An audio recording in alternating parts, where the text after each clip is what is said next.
Francis, that's actually a good plus for us, because if you hear foreigners speak that way, it can rub off for us to do more. Yeah, definitely. And, you know, Austin, because this year we had a higher number of countries that participated, and then we had a few countries that were first-timers. They were not just ordinary countries, but powerhouses in badminton, like Malaysia and Mauritius. Wow. So it means that those who have come before now has something good to go out there to tell them, to encourage others to come. So we are looking forward to a bigger championship next year. And it's because of that, at every point, I say, Austin, if a few other states can do what Lagos State is doing for sports, and badminton in particular, I can tell you sports generally would have been much better. Lagos has done this 4 times consecutively, back to back, with the support of a few other partners, but Lagos has single-handedly carried the sponsorship of this championship. And I mean, you are listening to the foreigners speak. A lot of them got back and they were sending messages appreciating what we did for them and how the tournament went. So it's a good thing for the country. It's a good thing for Lagos, and I just pray that the state government continues with what they are doing. It sounds good. It sounds good. So what you see technically, what were the lessons from this classics, and when and how are we going to, you know, implement those changes? Well, you know, before the championship, we had an umpires course, which was organized by a resource person from the BCA. Okay. And they wrote exams, so we are waiting for the results. You see, officiating is very critical and very key to the growth and development of the sport. If you have good players and when you have championships, your officiating is not of good quality, it can kill the game. So it's something that we realize is very important, and the BCA gave us that support. So first and foremost, this particular edition gave us the opportunity to, this was the first time we're having such a course in about 18 years. We don't have a referee in Africa. With the level of the game in Nigeria, we should be dominating in every aspect of the game in Africa. So our target, we want to groom umpires so that in the next few years we should have at least 3, 4, 5 referees from Nigeria who will be going to other countries to go and officiate in championships. So we should go out there, not people coming here to come and officiate. So basically, that is one. Then for our players, with the level of play, we've also, you see, I had a word with the Israeli, you know, Ziberman won the first edition 2014. Since then, he's not been able to win it again. He came back this time, reinforced and more determined than ever. So before he played his final match, I asked him, what's on your mind? What are your thoughts? What do you do before you play a game of this level? And he told me that after the last competition, he's gone around, he's gone to China to camp, and then that every game, he looks at his opponent and he decides how he's going to play that game. So he varies from opponent to opponent. He went to his bag and brought out a notebook. He had jotted down a lot of things. He showed me what he had done for the previous matches, and he now showed me what he had done for this match he was about to play against the Malaysian player.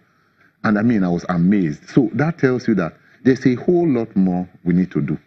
I'm happy with the opportunity we just got in China to send our players there for camping. China is #1 in badminton in the world, so we are going to the best. And I think, and I mean, as a board, we are confident that if we expose our players to such level of training, then there's a big one coming, but I won't let it out of the bag yet. No, you won't do that. You're not going anywhere. You're not ready to leave. Just take your time. I'll ask you one more question, then you tell me that big one. It's all about talent discovery when we have competitions as these. We know some of the names. I talk about Dorcas all the time. I talk about Clement Krobakbo. I talk about Godwin Olofua. What new names did we discover from this championship? From these championships, I would say that, you know, Clement is been there for a while. Anu and Godwin are the ones who are just coming up. The new names, not in this championship, but at the African Youth Games. We just won gold in the boys team event. Awesome. Nigeria is playing against Nigeria tomorrow in the boys doubles. Wow. Yeah. So one of those players actually went with the 4 players that went to Indonesia.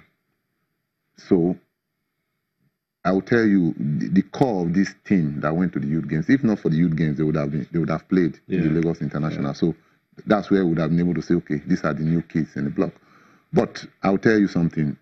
Kwara, Ilorin last year, Youth Games, under 17 was where we discovered the 4 of these players. In fact, 3 of them, let me just put it that way. So they've gone up to this place, and when they come back, what we did when they were playing that competition in Kwara, we had a technical team to observe the players and take notes, recommend to us people they've discovered who they think have potentials.